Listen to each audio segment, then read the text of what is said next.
Welcome one and all to the Cine Geeks podcast, where movies, TV, and all things geek collide. I'm Angela, still joined by my co-host Roy. What's up, everybody? Welcome back. We're recording tonight on a rainy night. Yeah, hi to the new listeners kung meron man. Yes, it is a rainy night. Yeah. Medyo malakas yung ulan sa labas. So that's not static if you're hearing it. That's actually a thunderstorm. Yeah. For today's episode, we'll be talking about two new movie releases that couldn't be any more diametrically opposed from one another. Yes. Ooh. Actually, medyo nakakatawa nga yung pairing nitong episode natin. Parang siyang medyo mala Barbenheimer ng konti. Ooh, callback to the beginnings of the podcast. Yes, I know. And the first movie being Longlegs, written and directed by Osgood Perkins or Oz Perkins, starring Micah Monroe, Alicia Witt, Blair Underwood, and the one and only Nicolas Cage. Yes, and the other one being Fly Me to the Moon, directed by Greg Berlanti, starring Scarlett Johansson and Channing Tatum. If the name of the director sounds familiar, siya yung nag-direct ng The Flash. Tsaka yung producer din siya nung Legends of Tomorrow ba yan? Yung kina, Brandon Routh. Yeah. Captain something siya. Basta? Basta yun. Yung DCTV. Yung DCTV, yung CW. Yep. Yeah. Pero before we continue with the movies, we just like to remind everyone who hasn't done so to follow our pod wherever you listen to podcasts like Spotify, Apple Podcasts, and YouTube. Don't forget to follow us on Instagram, TikTok, Facebook, Threads, and X, aka Twitter, so you can join in on the fun. Also, visit our website, www.cinegeekspod.com, for the latest in movie and TV news and reviews. And we also have our Facebook group called the Cine Geeks PH HQ. Join us there, and you can interact with us and your fellow Cine Geeks about movies, TV, and all things geek. Okay, doc. So, with all of that being said, let's go ahead and talk about the first movie we have on this episode, Fly Me to the Moon.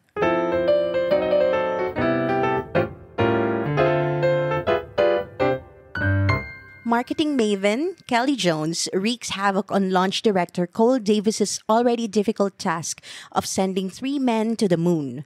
When the White House deems the mission too important to fail, the countdown truly begins. Yes.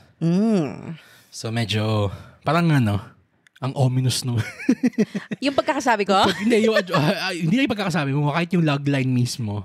Oo nga no? Pero it's funny because, well, we'll get to that in a moment. It's, yeah. I'll ask you first. What do you think of Fly Me to the Moon? Let's go. Bigla. Wala eh. Okay, let's dive into it. Okay. Let's dive in. What did you think of Fly Me to the Moon? Kung ominous man yung logline niya, ganun naman ka-opposite yung vibe ng movie. Diba? Well, it was set in the 60s, 1969 to be exact. Yeah. The launching of Apollo 11 to the moon. So, yung marami na tayong napanood na movies about that. But this one is a first for me because it is a rom-com set during the landing of the moon. So, that is pretty odd for me. Pero, I loved how vibrant the color was. The period movie siya, and it gave me a lot of Mad Men vibes. Yes. And it's just funny as well kasi the theme of the movie is also about PR and advertising and marketing. Being, marketing maven si Kelly Jones. Actually, ako, Kelly Jones, the name sounds familiar. Alam ko na. Sa Ted Lasso, si Keely Jones. Ayun, di ba marketing din siya doon? Yun na nga Parang sabi ko, this all seems so familiar to me. Yes. Pero no connection with that story, by the way. I loved seeing Scarlett Johansson and Channing Tatum's banter. It reminded me of old Hollywood romance na exchanges ng mga, yung parang witty and will they, won't they in the thing. Yes. Na para siyang Singing in the Rain, ganun yung dynamic nila. Para siyang sobrang niyang lighthearted. Yes. Sobrang niyang, sinabi natin siya dun sa ating initial thoughts post, na it's swingingly effervescent. It really is. So para siyang, sobrang niyang feel good, would you say? It really is. So, yes. Yeah. Super feel good. And I was not expecting it. Kasi nga, this is the first time I've seen an Apollo launch movie that is so lighthearted. Tsaka yung ano niya, yung parang, meron silang element ng rom-com na binibenta dun sa trailer, dun sa mga marketing materials for this movie. Pero parang nag-focus sila dun sa conspiracy theory na the Apollo 11 landing was faked. Or yung quote-unquote, the legendary Project Artemis. Na matagal ng conspiracy theory ng mga tinfoil hat. Yun yung comedy part dun sa rom-com. Yun na nga eh. Pero even yung part na yun na we're supposed to parang expect that it's this very tense, very parang espionage ganon. Na parang may secret mission. Na parang kahit siya, tinrato siya na sobrang lighthearted. And ako personally, parang anytime that a conspiracy theory by these nut jobs are debunked or dunked on, parang appropriate lang na ganun ka stupid yung pagkaka-portray nung ganung conspiracy theory. Na parang talaga ba na we had to resort. Ito yung nakakatawa dun sa ano yun. Sorry, sidebar lang ako. Nakakatawa yung conspiracy theory. Yes, that's a mouthful. Yung conspiracy theory na we faked, or the US, the NASA faked moon landing. Na parang, one, wala pa tayo nung kakayahan ng special effects. At that time, in 1969. Yeah. So parang, where the hell are these people getting this theory? Na parang, we had to shoot it kasi no one can go to the moon. Parang, okay, sure, tinfoil hat man. Yun nga, nakakatuwa na it was taken so lightly and so unserious. Yes. Diba? Ang isang naisip ko na ganon, parang ganon, although it is heavy sci-fi naman, yung moon launch sa Men in Black 3. Pero walang romance element doon. Comedy lang talaga. And alien yun. So talagang way out na sci-fi. Apollo 11 din yun, di ba? Oo. Nga no. Okay. So, habang pwede bang pagsamahin natin na may Men in Black 3 at saka yung Fly Me to the Moon. Tas First Man. Depressed pa rin si Neil Armstrong. But yeah, it's a very light-hearted, romantic, funny banter, old, parang, I wouldn't say old, siguro classic vibe. That gives tribute to the marketing community. Well, I mean, sure. Pero I guess one thing that you can also say about it is she's a con artist. Tatlo yung pangalan niya. Paano siya naging tribute to the PR advertising community? Kasi yung moon landing was all about advertising. Siguro ang ibig kong sabihin na parang ang subject matter niya is the marketing and advertising community or is because yung moon landing was a very successful marketing campaign. Okay. Ayun. Yun ang Kasi yung lahat ng product placement, lahat ng natatandaan natin about the moon launch and all the merchandise and products associated with it. Yun yung nagstay eh. Pero tama ka, I wouldn't say na tribute siya kasi nga, alam natin na ginamit lang talaga yun, marketing angle, para makagain ng funding. Pero parang yun yung purpose, ganun ka-powerful ang marketing. It can take people to the moon. Without the marketing, there won't be a moon launch, di ba? Kasi nga, tama. Yun yung nakatulong para magtuloy-tuloy yung project nila. Yeah, that's true. I guess.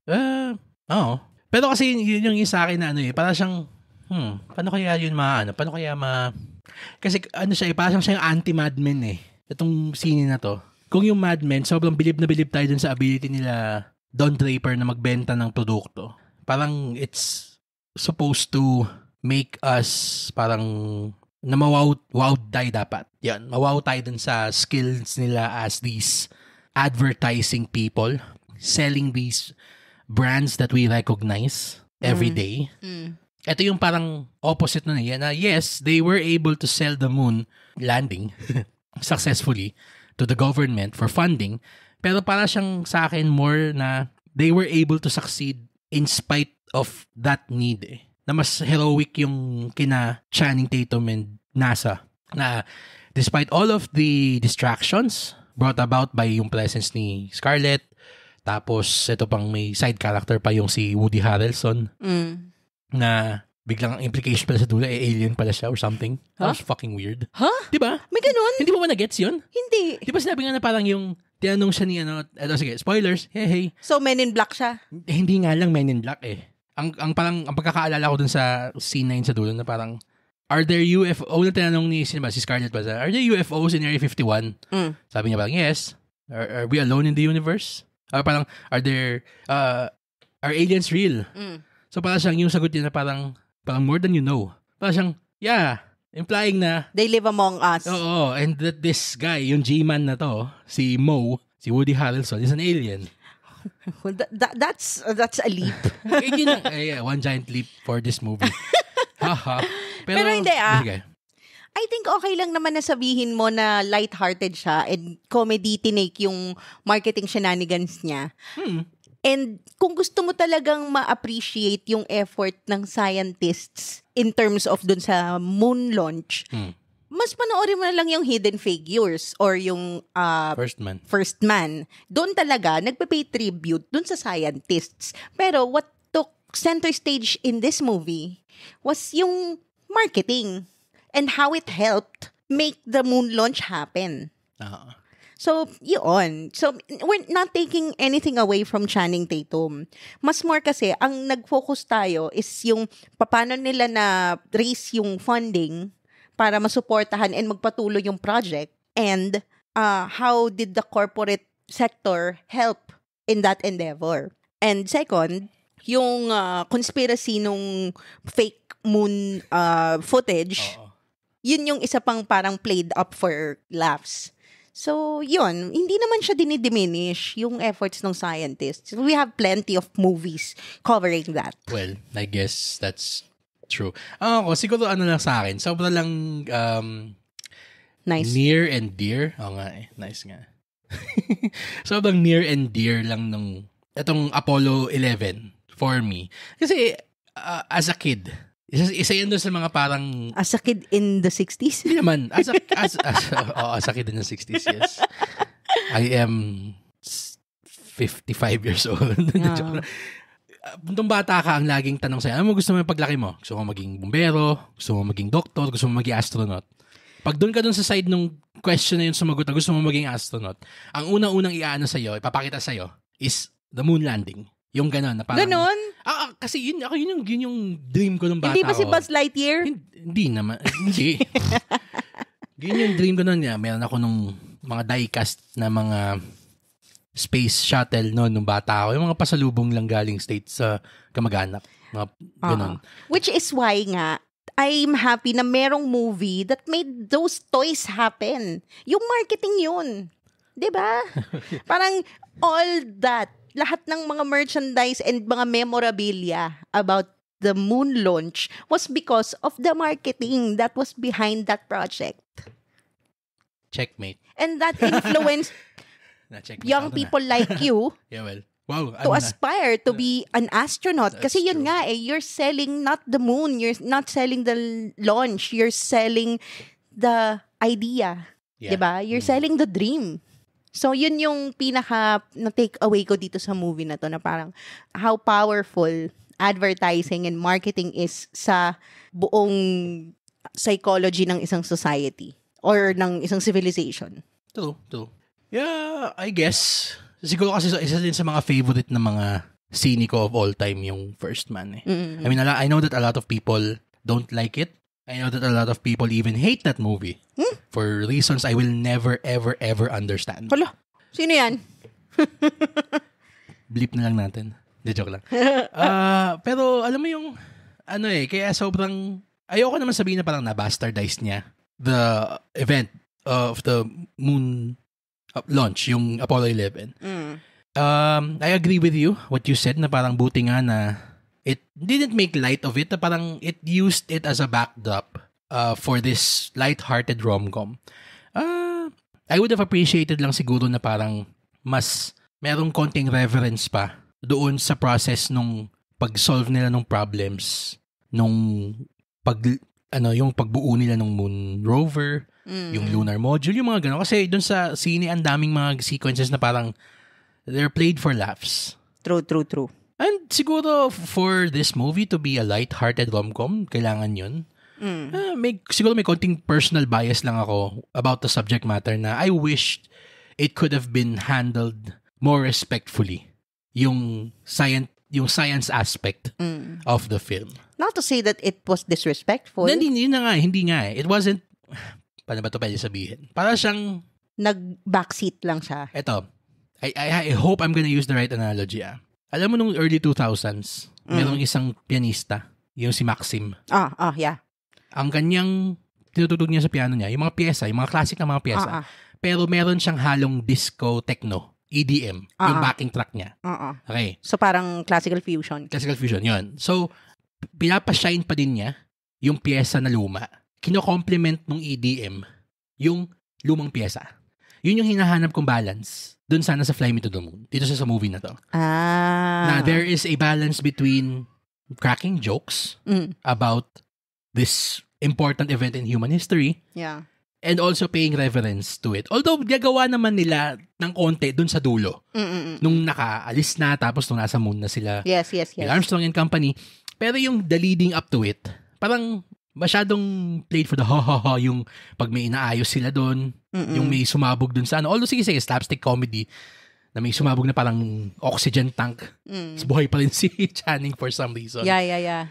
Ayan, funny yun. Yun, funny yun. Pero yung the rest na parang they made, yung, lalo na yung parang, what's the average age of the scientists here at NASA? It's 26. Parang, yeah. Okay. Pero kasi, alam mo yung type ng comedy na to, parang old American television sitcom Parang mga I Love Lucy, ganon. Tama. So, we really can't expect a lot of modern style of storytelling kung yun yung pinipeg nila. Okay, I guess. Na they're really after those parang punchlines na very old-timey, very classic, very vintage. So, we can't really expect that parang complexity. Ang ganda lang nung sinabi mo na para siyang I Love Lucy yung peg ng comedy na hinahabol nila. I Love Lucy or Lucille Ball actually was very instrumental in making sure that one of history's most important TV shows was stayed on the air. That show being Star Trek. Yes, Of course, another property inspired by the space race. So, sorry, masabi ko lang. Kasi sinabi mo I Love Lucy Akala ko ang i-reference mo yung movie ni Scarlett Johansson na Lucy. Ay, the less said about that movie, the better.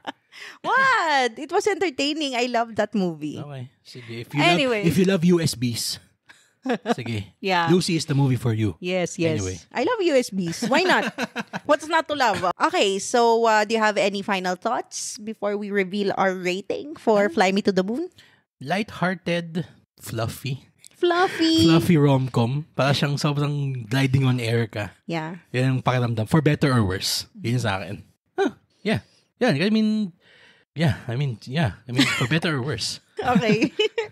So Ikaw. for ako, final thoughts ko about it, it's a very buoyant, floating, feel-good movie that leaves you smiling. And yun nga, it's a love letter to vintage comedy. Ala I Love Lucy and Bewitched. Yeah, Ganon. I agree. Yung that type of rom-com banter that we don't see anymore these days. So for Fly Me to the Moon, we'll give it a rating of A-. All right. So, A- for Fly Me to the Moon. Let's now go over the other feel good. Feel good? The other film that we have for today's... The Heimer to the Barbie. Yes. This is the Barbie to the Heimer. Huh? Joke lang. Let's now go over the other film we have for today's episode, Long Legs.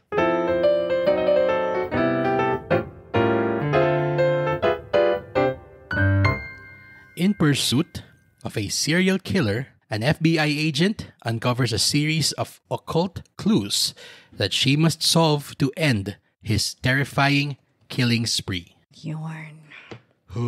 Bakit ito hindi ganun ka ominous? Parang ang Ang casual ng pagkakasabi. Ang casual Budol to eh. ng logline niya. Oo. Nakabwisit. Mas ominous pa yung Fly Me to the Moon ng pucho. Sorry. Oh my God. Oo. This- Malakas makabiktima tong logline na to. This fucking film. My God. It's a movie. Yes. Sige. Okay, so as a noob, let me say parang Ay, nako. as a freshman in the horror genre, what did you think of Longlegs?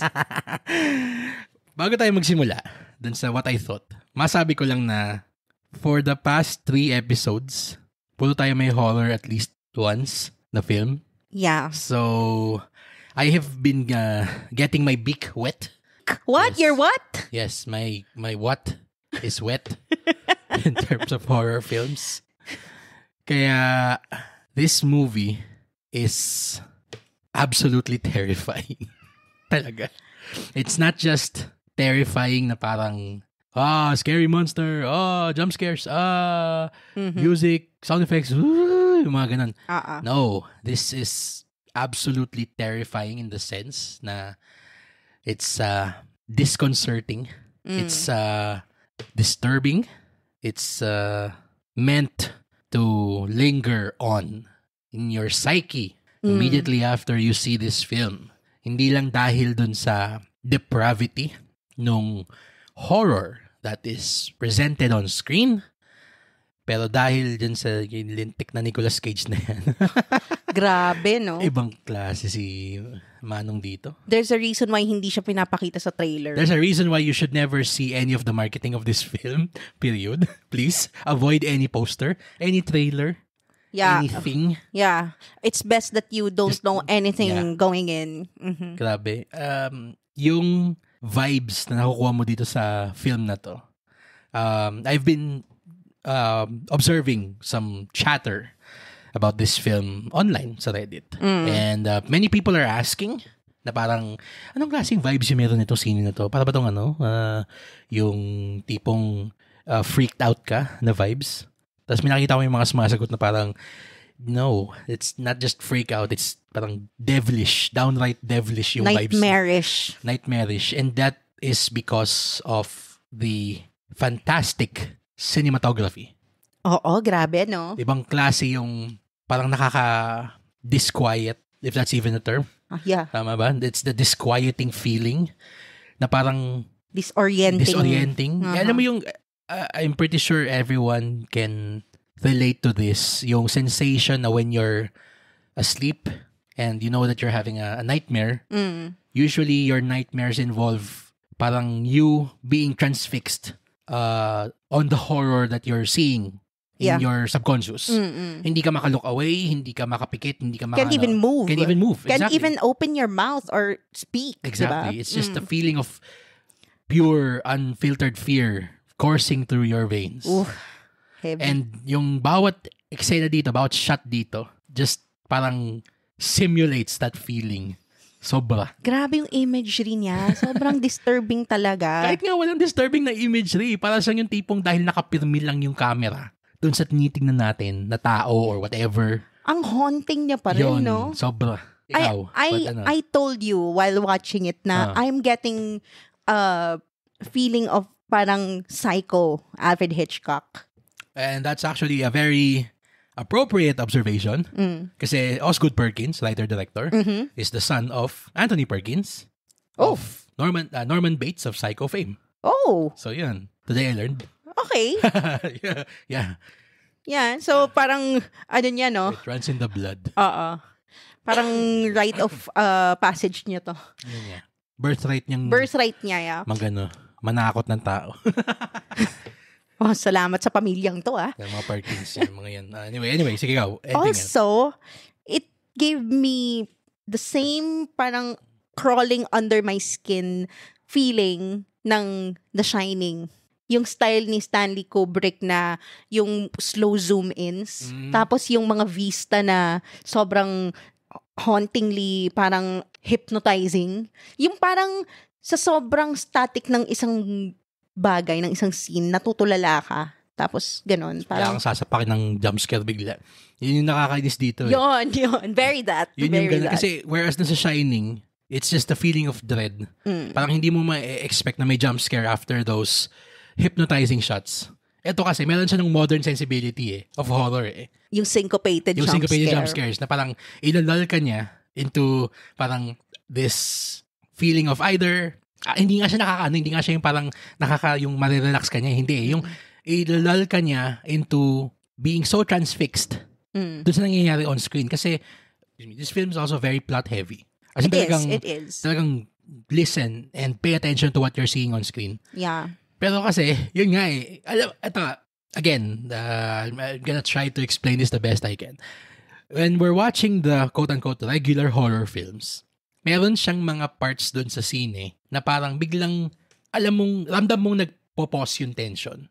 Alam mong tumatakbo lang siya as a film. Yes. For that moment. Na pwede kang mag-stand down nung guard mo, tapos panoorin mo lang yung nangyayari kasi nagkukwento lang yung scene at that moment. There is no such respite for the audience in this film. As in talagang every time na you are supposed to be paying attention on screen, there's also the danger na something will just jump out from somewhere. Something fucked up will happen. Yes. Oo. Parang it's just isang liko mo lang nag-aabang na sa'yo. Something so disturbing. Oo. And to the credit of this film, hindi biro yung mga jumpscare niya dito. Oo. Hindi siya yung parang para lang magulat ka. Talagang parang siya yung sinabi natin sa last episode natin sa Kumantong. Although these are very drastically different movies in quality. Of course. Pero sabihin ko yung sinabi natin dun na the film used jump scares for the service of exposition. Hindi na siya para gulating ka lang. Yes. Dito used siya masterfully. Oo. Masterclass. Oo, talaga. Alam mong master of his craft yung gumagawa dito si Osgood Perkins. And also, the reason why I said kanina sa introduction ko na you were a freshman in horror genre kasi ako I consider myself a master na kasi desensitized na ako I've seen a lot of horror and I mean a lot of horror films and this stayed with me. This really did, this movie. Iba yung parang evil na naramdaman ko dito sa movie na to. And it's not about the jump scare or about the story. It's about, the very nature of evil. Oo Yun yung dinedepict dito sa movie na to na it's so haunting. It's na so evil. It's gonna linger talaga na parang yung pure evil na yun. Ang hirap niyang pag-usapan ng hindi na suspoil no? Nahirapan din ako kasi kahit nga din i-spoil ko, hindi ko ma-explain. You have to see it for yourself kasi it's an absolute experience talaga. I can't explain everything I saw in there. Basta I know it made me feel things I have not felt in a long time watching horror movies na parang I just felt yun talagang pure evil talaga. And ito, sige, natin parang ayoko namang sabihin na, wow, sobrang galing ng sine, effective siya talaga sa ganun. Parang alam mo yung after natin manood, hindi ko maintindihan kung bakit ang sobrang bad trip ko. Kasi may mga ganung klaseng sine na para siyang talagang it subconsciously gets under your skin. And it has a negative effect on you. Well, I guess. Oo, sobrang alam nung ating mga sinihan bodies yan. After na parang, kasi ako, sige, jokes aside, I don't really watch horror films. In fact, it's my least favorite movie genre. Whenever I try to watch these films, parang alam mo yung parang may equivalent ako nung, alam mo yung suot dun sa police kapag tinitrain nila yung mga aso. Yung mga parang malalaking ganun na silang kagatin. Parang may ganun akong sinusuot. Parang protection gear. Oo, may protection gear ako metaphorically speaking before we watch any horror film. And I hope na I've made some strides into improving. You've come a long way, parang, my dear Padawan. Kasi yung Kumantong parang never kong na nagtakip ako ng mukha ko doon. You did. Tapos, Parehas kay ni Leo. Katabi ko kayo eh. Hindi, pero hindi ganun ka. Hindi katulad dito sa Long Legs. Na parang feeling ko 75% ng scene nakatakip yung mukha ko. Tsaka yung tenga ko din. Dito sa Kumantong, at least naman, yung mga jumpscare na nangyayari doon, nahuhuli ko naman siya, na-experience ko siya. Ay, na-anticipate mo. Na-anticipate ko din.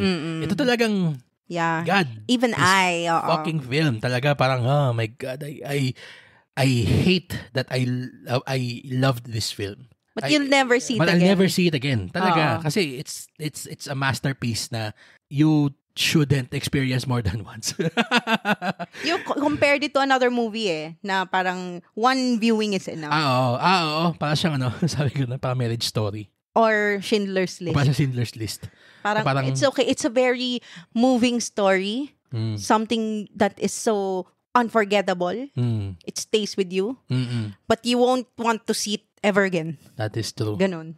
Alam mo yung sa sobrang lala nung horror nitong scene na to, parang kailangan natin magbanlaw ng marathon nung mga last one lapping sa Prime Video. Oo. And many other comedy shows. Uh-huh. Yes. Yeah. Buti na lang may ganun. Kasi talagang, hindi siya yung parang masastun ka niya into silence eh. Although siguro sabihin for some other people na mangyayari yun. All well and good. We're not invalidating experiences of other people here. Pero ako personally, para siyang, I think what I tried to do after we saw it is I tried to deny the power that the film had over me. Kasi siguro ang lakas ng bad trip ko nung gabing yun. Kasi, in all seriousness, I mean, I don't want to start a panic o ganun, pero parang, wow, may nagbabalik yung mga scene ng mga satanic panic. 1980s, mga ganun, nakakapulsitan. Hindi pero you know that as with any medium of art, film is very, very powerful. Yes, it really is. It really is. It evokes emotion. It makes you happy when you're sad. It makes you sad even when you're happy. It makes you afraid of things that you know don't exist. Exactly, yeah. And this film absolutely accomplished what it set out to do, which is to scare the bejesus out of its audience. Hindi siya yung, takutan na, dititili. Hindi. Pero siya yung tipong, oh my God, I just stared into the face of evil. Yes. And I don't know what to fucking do about it. Yun siya eh. I loved what you said kanina na it makes you scared of things that you know do not exist. You know what makes this movie so scary? You know that evil like that exists. Yes, yun. Sorry. Yun Sige, yung ayusin ko pinaka nakakatakot dun. Sige, ayusin ko yung statement ko kanina. Tama ka dun. Thank you for correcting me. That's, yes. De, pero tama ka naman eh. There are horror movies that exist to scare you of things na hindi naman talaga na-exist, like zombies, like vampires and all that. I mean, scientifically, historically, wala pa namang proof na nag-exist talaga yung mga yon, yung mga ghouls or mga and all that horror tropes. Pero itong kind of evil, the kind of monster in this movie exists. True. May naisip akong magandang example din pa. Yung mga horror movies na regular, it appeals to yung si fear, yung emotion mo, dun sa yung control center, using inside-out imagery. Yeah. And yun yung regular na horror films. The things you see. Well, not necessarily. Parang it's just fear. Yeah. It makes you scared. Horror films like this appeal to anxiety. Yeah. Na parang, oh, shit. Parang, ayoko makakita ng ganito. This is too real. This is too real. Yun. Tama. Kaya, iba tong movie na to. Sige, we're trying our best to not spoil it, even though we can't spoil it even if we tried. Yeah, true. Because we want you all to experience the visceral power of this film for the first time na unsullied yung experience nyo talaga. Kasi, kung mahilig ka sa horror film, like you, Ange, yes. you'll have a kick out of it kasi parang, hey, these kinds of horror films don't come around often. Yes. Pero for me, the audience members na katulad ko na don't really, watch horror films, parang you'll be scared stiff. Parang mag-fetal position. Fetal position kapag katapos na scene na to. So, fair warning. Yeah. So, for yun na yun. That's Long Legs. what we thought of it. Yeah, Long Legs, our rating is a solid A. Solid Great movie. I don't want to watch it ever again. Watch it once. Watch it once, okay na. Twice if you're crazy. Kung 3 times ka na, magpa-check-in ka na sa mental. Yeah. Woo! So, sorry. Anong moniker natin dito? Moonlegs? Moonlegs. Pwede. Moonleg. Daddy Moonlegs. What? Nasaan yung Fly Me to the Moon dun? Fly Me to the Moonlegs. Fly Me to the Daddy Moonlegs? Long Moon. Huh? Ako, baka ako saan pala mapunta dito. Ay, naka. Anyway, now that we've gone over the 2 movies that we have for this episode, let's now go over our segment called the CineGeeks Post-Credits Picks, where we talk about other stuff that we saw recently that we also just want to, go over real quick for this week. So, Ange, why don't you get us started with the big launch that we saw recently? Yes, we were invited to attend the press conference and advanced screening of Pulang Araw, a historical show, a Filipino historical show in partnership between GMA and Netflix. The first time. The first production na co-opted nila. And sino yung mga bida dito? Yeah, Pulang Araw stars Alden Richards, Woohoo! Barbie Forteza, David Licauco, Sanya Lopez, and Dennis Trillo. And it's set during World War II, or the onset of World War II, and it heavily features the Japanese occupation in the Philippines and the rise of vaudeville or vaudeville. Yon, interesting nga kasi during the press conference, the stars really tried their best to answer in pure Filipino. Pero nag-give up din sila ilang minutes lang. Kasi parang lahat, wow, lalim. Tapos nakakatawa doon, may out scene to, si David Licauco. Kasi yung character niya Japanese, so parang hindi niya kailangan mag-Tagalog. By the way, may isang character, si David Licauco, is a naturalized Japanese living in the Philippines during the time. So, hindi naman siya yata, parang dito siya lumaki no? Parang yun yung implication ng character niya. And then, ayun nga, so, Alden Richards here is parang hukbalahap na character. Revolutionary siya, lumalaban sa mga Hapon. Guerrilla, Yes. Yeah. And Barbie and Sanya's characters are stage performers, vaudeville, together with Epi Quizon. Yes. So may mga the usual teleserye tropes like family dynamics, yung mga stepdaughter, stepsister, ganyan-ganyan. Meron pa rin namang ganon. Meron pa rin intrigue, meron pa rin love angle. Pero what really excited me most about this show is yung production value niya when it comes to the war scenes. Kasi manglase yun. Napaka-fresh nung ganong angle, yung especially yung story arc ni Alden, si Eduardo de la Cruz. And pinakita dito na parang may pagka Dunkirk ang datingan ng performance niya dito eh. Ay, ang galing. Lalo na yung may pinakitang sequence doon na binobomba sila ng mga Hapon. Tapos tumataka silang mga guerrilla through the jungle. Sobrang napaka-real niya yung pakiramdam. I mean, I got choked up a bit seeing that sequence na talagang testament din siya dun sa acting ni Alden. Talagang no cap, one of our finest young actors living. Yeah, one of our favorites as well. One of our favorite actors, yes. Also, hopefully, makita na natin din yung kanyang directorial debut soon. Yeah.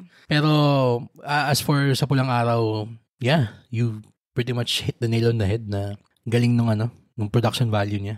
We only saw the first episode by the way. And it will be streaming on Netflix on July 26 and on GMA Free TV on July 29. So, watch out for that, mga kapuso! Ito lang, sorry. Maano ko lang. I mean, hindi naman tayo din all praises dun sa pinapakita natin. Yeah. I just hope and pray and hope and pray and hope and pray again na we'd finally learn to get over the unnecessary, dramatic bullshit that we spew on screen. The sampalan love triangle. Diba? Parang can't we just write... Stepmother, stepdaughter. Can't we write something episodically serialized? Yung tipong, meron pupuntahan tong lahat ng nangyayari on screen. Hindi lang yung dahil kailangan lang sampalin si Barbie Fortesa ni Angelo De Leon para lang may quota tayo ng drama. Hindi na this action has to mean something within the space of this hour and then the entire episode order of this show. Pero yes, true. Apparently, we're still decades away from that. It remains to be seen, but this is a step in the right direction, I think. I guess. I hope. Kasi we have to start somewhere, and ito parang merong konting elements ng Band of Brothers that I'm happy to see. Yes. Pero yun nga, super happy. Meron paling, like I said naman kanina, di ba, sandwiched between all that praises, sinabi ko na meron pa rin siyang teleserye tropes. Kasi, yung pa rin naman yung audience. So, they need to appeal to the mass. We can't just go straight to Band of Brothers agad. But it's a step in the right direction. We're getting there. Slowly. Yeah. Speaking of properties that are already there, House of the Dragon. Oh, nice segue. Nice segue. Yay! Napanood na natin sa wakas. Nahabol na natin ng episodes 2 to 4. After we took a break since we were, I won't severely, pero mildly disappointed dun sa premiere ng season 2. Well, ikaw. At saka naging busy din tayo. Not really because of the ano. Medyo nawala din ako ng amor dun after nilang tone down yung Blood and Cheese. Pero apparently, may reason pala kung bakit. Yeah. Because they were saving their ace in the hole for something much bigger within these 4 episodes that are released so far. True. So, story so far, yun nga, namatay yung anak ni Aegon, King Aegon Targaryen, dun sa kamay ng mga assassins hired by Daemon Targaryen, played by Matt Smith. The doctor. Yes, the doctor. And that assassination attempt goes horribly wrong. And that becomes the spark that lights the flame of war over these 2 warring sides, the blacks and the greens. Yung episode 2 and 3, I will say parang medyo, table setting pa rin. Na yun na nga, where the pieces are on the board, the chess pieces that is. So, yung sila Rhaenyra, Targaryen, yung drama nila over parang yung concern nila na hindi naman sila yung gumawa nung pagpatay dun sa anak ni Aegon, the second. Tapos ito namang si Aegon and company, sobrang blinded by rage about what happened to their progeny. Pero yung sobrang highlight talaga ng episode so far is episode 4. Yes. Ano yun? Pangalan nun? The Burning Sun and Gold? Check mo ulit. The Red Dragon and the Gold. Saan ko yung Burning Mill yung pangalan ng episode 3. Paghalo ko. The Red Dragon and the Gold. Na nag-forward march na yung troops ni Aegon II under the command of notable asshole, Kristen Cole. Krispy Kreme. Yes. Sir Krispy Kreme. Yun natawag ko sa kanya. Thank you. Yes. So, under the command of the hand of the king and Kingsguard, Krispy Kreme. Hand of the king na siya Yung iniisa-isa na nila yung mga houses and castles along the coastline. Crown lands. Para ma-choke out nila yung Dragonstone. And, syempre, hindi naman papatalo ang Dragonstone. Okay? Now, what they tried to do is to fight dragon versus dragon. Yeah. And, the Red Dragon and the Gold. The Gold. So, ito na yung pinakahihintay natin for the past how many years? Pag sinabing Dance of Dragons, ito na yun. Ito na yun. The dragons danced. They danced. And dance they did. Yeah. My God. Ang ganda. Nakakabitin nga eh. More please. Pwede ba next episode, 1 oras ng ganito na lang? Kahit nakakapagod panoorin. True. More dragons. Pero, less, ayun nga. Less Krispy Kreme. Don't wanna, go into spoilers until finished na yung buong season. Yeah. And then we'll do a spoiler talk. Oo. Pero ayun, this is like reminiscent of the old Game of Thrones battle episodes. The good battle episodes ng Game of Thrones. That's all I remember. Kinakalimutan ko yung mga pangit. Parang Hard Home. Parang ganan. Yung Long Night. More Hard Home. What Long Night? More Hard Home, less Battle of the Bastards. Yan. Okay naman yung Battle of the Bastards. Yung Long Night yung hindi mo makita eh. Well, so yun ang lamang ng Battle of the Bastards sa Long Night. At least daylight. At least nakita mo. Nakita mong hindi nag-zigzag si Such a low bar to clear. Anong pangalan niya? Si Rickon? Si Rickon Stark. Oo. Yeah. Ay, nako. So, that's it for our post-credits picks. House of the Dragon is currently airing every Monday morning in the Philippines on HBO and immediately uploaded to HBO Go Asia same day, same time. So that's it for this episode where we talk about Long Legs and Fly Me to the Moon. Moon legs. Moon legs. Fly me to the long legs. Long moon. Long leg moon. Hindi mo natapos dito. Okay. If you've seen any one or all of these films that we've talked about today, even the shows, please share with us what you thought about it. Comment it on our social media accounts or down below on our Spotify episode page. And of course, don't forget to set your players to automatically download our new episodes so you don't miss out on our fun Cinegeek conversations. And while you're at it, give us a 5-star rating on Spotify and Apple Podcasts if you had fun or learned something new during this episode.